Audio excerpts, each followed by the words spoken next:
I bet you're wondering how I got here. How did I go from full-on boss mode to stay-at-home mom? Well, stick around, listen to my story, find out, and enjoy.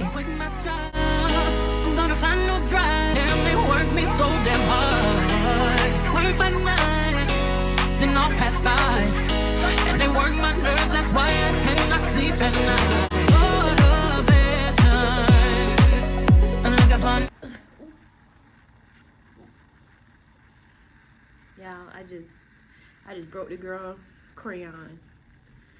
Lord have mercy. And I think it's her favorite color too. Jesus. My name is Brianna, and I am a sommelier turned stay-at-home mom. And today I wanted to share with you guys my journey on how I flipped my life upside down, ended my career, and became a stay-at-home mom. So let's start at the beginning, right? So previous to being a stay-at-home mom, I was a sommelier. And if you don't know, a sommelier is basically a wine steward or a person who runs a wine program for restaurants. Before becoming a stay-at-home mom, I was very much so, that's my cat, I was very much so a career woman, right? I really spent the majority of my 20s in undergrad chasing my career and trying to build this lifestyle for myself that I always envisioned. And you know the lifestyle, that boss, that, you know, career woman, independent, just all those things rolled up into one. That's what I was looking for in my life. And it was so important to me because I'm one of those people, once I want something, I focus on it. Going after my goals was a huge part of my identity, which isn't always a good thing. It sounds like a good thing, but when you wrap your identity into your accomplishments and the thing you achieve, when you don't have anything else to achieve or anything else to accomplish, you kind of feel lost in the world. Once I got pregnant and had a daughter and had a family, everything changed. When women have children and start families, their career plateaus. And you hear about that, but you know, in 2023 or just in the world today, women are always told, you know, you can have it all. And you can for a fact have it all. You can be a working mom with a family and a husband and really have it all. I do believe you can. But they don't talk about how much weight and responsibility and just pressure that is. I got pregnant in 2020, the worst year to get pregnant, right? When I got pregnant, I had started a business and I completed my certifications, or at least the highest level I wanted to go, which was great because those are things I always wanted to do. But as I progressed along in my pregnancy and after I had my baby and even as my daughter kind of grew up, it became harder and harder for me to manage every facet of who I was, or at least who I built. Not only was I a business owner and a sommelier, but I was also a mom, and I had a boyfriend, fiance now, but a boyfriend at the time. And, you know, a lot of pressure is on women to kind of manage the household no matter what's going on. 2022 was a big year for my family. Big. My fiance had graduated law school. He also took the bar. We got engaged. My baby turned 1, right? She hit 1 year old, which is a huge milestone. And most importantly, the biggest thing, we moved to New York City. Right? That's a big year. That's a lot going on, and it's a lot that's happening, and we embraced every aspect of it. But I knew that if we were going to be moving to New York City, one, I would have to sell my business because my bar is a trailer-based business. We focused on, you know, bartending out of a horse trailer, essentially. And there was no way I was going to bring a horse trailer to New York City and drive it around Manhattan. That was not going to happen. And two, I had to quit my job because if I'm working in DC and I'm building a wine career, if I'm moving to New York, I'm not going to be able to work in DC, obviously. This is where my career really started to transition. So before we moved, my job was driving me nuts. You know how there's always that concept of the dream job? The dream job. That was my dream job. Being a sommelier was my dream job. And that shit was driving me crazy. Now, it wasn't exactly the job itself. I loved the work I was doing, and I also loved managing the program and trying all these wines and serving these wines to my guests and kind of getting everything together. I love that aspect. But it was a very, very hostile environment for other reasons. I'm sure you all could guess. And not only was it a hostile environment, but it was just too much. I work in food and beverage, right? Restaurants. Those are 12-hour days, nights, weekends, holidays. Which when you're 21 or 25 and don't have a family, you're really kind of building a career, that's fine. You have that time to do that. But when you have a 6-month-old at home, 12-hour days and nights and weekends aren't going to cut it anymore. The restaurant life in general is not a family-friendly lifestyle. And I had already felt before we moved to New York, my career transitioning. Not only did I not like my job, but I wasn't gonna be able to work on that schedule anymore. 2, I had this business that I could not run. I can't work 12-hour days and take care of a 6-month-old and work my business. And my business was a very physical business. Running a bar, a private bar, you have to travel to different locations in the area to meet with guests and do your private events. There was no way I was gonna be able to do that. Even if I did it on the weekends, which my weekends didn't even exist anymore because I work in restaurants. There was no way for me to run my business, have my career, and take care of my baby. It became too much. Things were transitioning and my baby was suffering because of it. And that was the hardest part of holding my career for me. And the thing is, I felt that transition. Pulling 60-hour weeks. The 6-month-old is not for the weak. It ain't even for the strong, and I do not recommend. Of course, my fiance took care of the baby, while I was out working, but man, they don't really they don't really know. They're trying their best, but he just doing the best he can. I noticed that my baby's health was also declining. That was the worst part of it. She wasn't gaining weight. She was actually losing weight, and she wasn't getting enough nutrients. And like I said, she had her dad. She was great. She was fine. She wasn't starving. He wasn't starving the girl. He just didn't know. But babies need their moms. Babies need their moms. And I wasn't there for her, unfortunately. So now that I am a stay-at-home mom and I'm not this career woman anymore, so scary. What does my life look like? What does my life look like, and what are the pros and the cons to this lifestyle? The biggest pro of being a stay-at-home mom, and this is probably the most obvious, homemaking. So I actually have the time to care for my family, spend time with my daughter, spend time with my fiance, and really nurture them. That's cooking, making sure they're well fed. I clean. I can keep a clean environment. My God, when I was working, and I'm not dirty, let me start there. When I was working, I was never able to keep my house as clean as I like to. Because when you're working nights and weekends, you ain't got time to you have time to clean, but it'll never be as clean as you want it to. And obviously my space isn't whatever. I think it's pretty clean. Ignore that stuff up there. It's a lot of liquor bottles up there. Just ignore that. But I can have time to clean, have time to cook, and it's less about, being domesticated, and it's less about cooking and cleaning and all this stuff. More about having the time to be able to create an environment and nurture an environment for my family. I love seeing my fiance come home to work and, me and the baby's standing at the door with a big old smile most days. Some days I'm mad. Big old smile, food on the stove, a clean house. It feels good when you create that kind of environment, not just for him, right? But for me too. I have time to kind of be something other than, just a worker bee. I can be at home and kind of do something nice here. And I'm a natural homebody. So having an environment where everything is peaceful, is clean, and just full of love and being responsible for that environment, that's the best part. So the best part of this lifestyle is homemaking and being able to create that environment. It really puts me in my feminine. I'm not one of those femininity girls, but it really does make me feel more feminine and more womanly. And I love it. I love it. Another pro to this lifestyle is rest. Oh my God. I get to actually rest. Well, sometimes. Let's be very clear. There's no such thing as a lot of rest when you have a 1-year-old.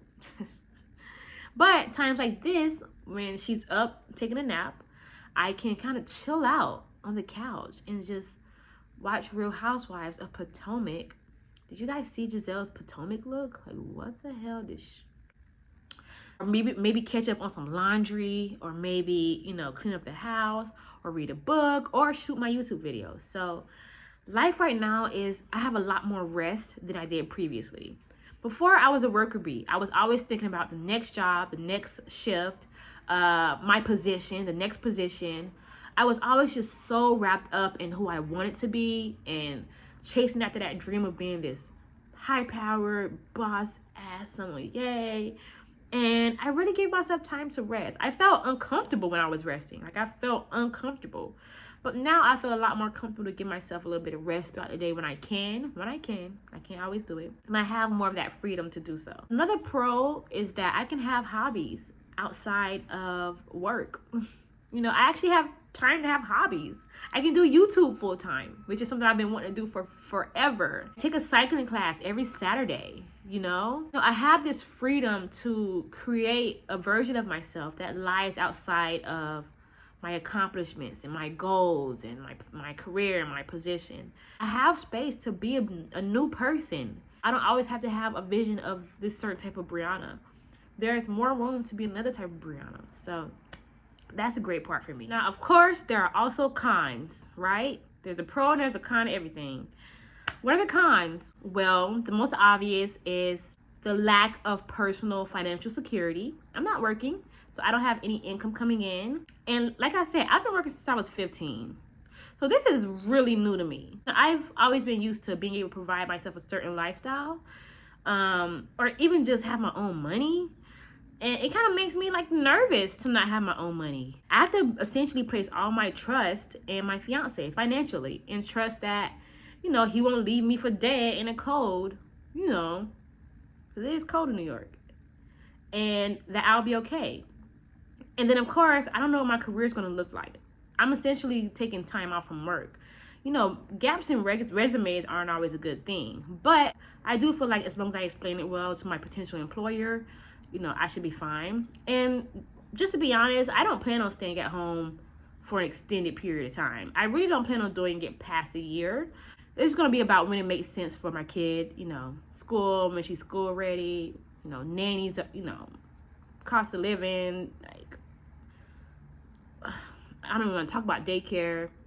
That's a lot of money. So I will go back to work when it makes financially sense, and when it makes sense for her and her growth and her development academically. Another con is this life is not as stress-free as people make it seem. People feel like because you're a stay-at-home mom, you don't do nothing all day. I wish it was true. I wish I could lay on the couch and drink wine all day. I wish I could, but I can't. The only reason I'm able to do this now is because my kid is asleep. If she was up, it would be stuck. You know, a lot goes into being a stay-at-home mom. You're cleaning nonstop all day. Like, you're going to clean like 5 times a day, the same fucking spot. Now, of course, you get to have a cleaner house, but it's nonstop cleaning. Breakfast for the kid, lunch. I haven't eaten lunch. She's probably going to eat lunch, but I haven't eaten lunch but after you make lunch for everybody else, you tired, you want to make lunch for yourself. And then dinner, and then grocery shopping to get the dinner. Eggs are expensive. ABC time, making sure she's being enriched academically, making sure she is learning what she needs to learn, cleaning more. You know, this is not a sit-down job. I'm not chilling by any means necessary. Right now I am, but I'm not chilling. And then being a stay-at-home mom is not a 9 to 5. This is a 24/7 job. I saw a post on Facebook where it was like, oh, moms work so hard. Moms work an equivalent of 100 hours a week. 12 hours a day. I'm like, 12 hours a day? Well, who's working a night shift if it's just 12 hours a day? Mom is working the night shift. You know, it takes a lot to create an environment. Remember I talked about peaceful environments? It takes a lot to create an environment where it's clean, comfortable, peaceful. It's very intentional, where the kid is well fed, the kid is well enriched academically, well knowledgeable, you know, not driving me crazy, not trying to bully the cat. You know how many diapers I change a day? There is no, like, It's not as easy as it seems, and it's not as peaceful as it seems, and it's a 24/7 gig. I am typically tired at the end of the day, and then 9 times out of 10, the kid is gonna wake up midway through the night when I finally actually get to sleep, and be up for an hour just because she wants to have fun, like she did last night. The girl woke up at 4 o'clock for whatever reason and decided to stay up. I didn't go to bed till 12, and once I'm up at 4, I'm up. I might as well start praying. And he gets up at 7:30, 8, and I gotta iron his clothes, make breakfast for him, make some coffee for him and the baby. Well, coffee for him, breakfast for him and the baby. Like, I'm really only getting like 4 or 5 hours of sleep, if that. So this is not like a peaceful life like people think it is. It's a lot that goes into maintaining a family, maintaining a home, and taking care of a 1-year-old. There is no such thing as a peaceful life with a 1-year-old. And she's about to be 2. So she ripping and running all throughout here. Pray for me. And then the most difficult part about being a homemaker, and it's something that a lot of stay-at-home moms don't talk about because we feel ashamed, mindset. You deal with a lot of uncertainty, a lot of fear, a lot of guilt, a lot of resentment, and just a lot of frustration sometimes too. It's a lot to, like I said, trust in someone else financially, especially as Black women. We used to work and we get to it. And when you're not, you feel guilty about it. Feeling guilty about, then he got to go out there and work. And I'm out here, I'm spending money. Yeah, I'm putting my, essentially I am working for what we have. But, that is guilt. Resentment. I had a career. You have a career. He has a career now. He get to go off and live a little fancy career job. And I feel bad for saying that. But even Michelle Obama talked about how she resented Barack for a few years because she stepped back in her career and was mainly responsible for raising a kid and keeping a home. People think I'm being catty by saying this. It's like there were 10 years when I couldn't stand my husband. You do say that. You say 10 years. And guess when it happened? When those kids were little, right? Uncertainty. I don't know what my career is going to look like after this. I don't think I'm going to be able to work in restaurants again. I can't do nights and weekends. So where am I going to fit in the wine world? Do I do auctions? Do I do sales? Fear. We're not married yet. We're just engaged. The wedding is next year. We have a date, obviously, and we're moving forward with that. Also, I'm going to be posting a wedding dress video sometime this month. So look out for that because I have been wedding dress shopping, so. But, what if it falls through? Things happen in relationships all the time. What if things fall through and I'm out in the cold? Now, I don't think he would do that. And obviously, I do have a savings. Your girl ain't dumb. So I'll be fine regardless. But what if things don't work out? What if I become a single mom? What if he loses his job? The economy is really tough right now.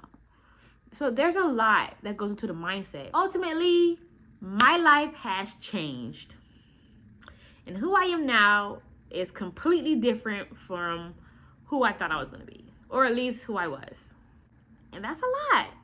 But I'm rolling with the punches. I'm taking this transition in my life and really trying to embrace what this means for me and my life and the bigger picture. So you guys pray for me. Pray for me. Pray for me. If you are a stay-at-home mom and you've been doing this for a while, please leave tips below. Leave some comments below. What's the tea? And any suggestions or anything that will make my life easier that you found out, please feel free to leave them below and I will gladly take them. That's it from me today. I hope you guys enjoyed this little wine chat. And I hope you know that whether you're single, whether you have a family, don't have a family, there are seasons for everything. And just learn to embrace whatever season you are in because it's just a beautiful part of life and how life just kind of changes and moves. You guys have a great day and I will see you guys in the next video. Cheers!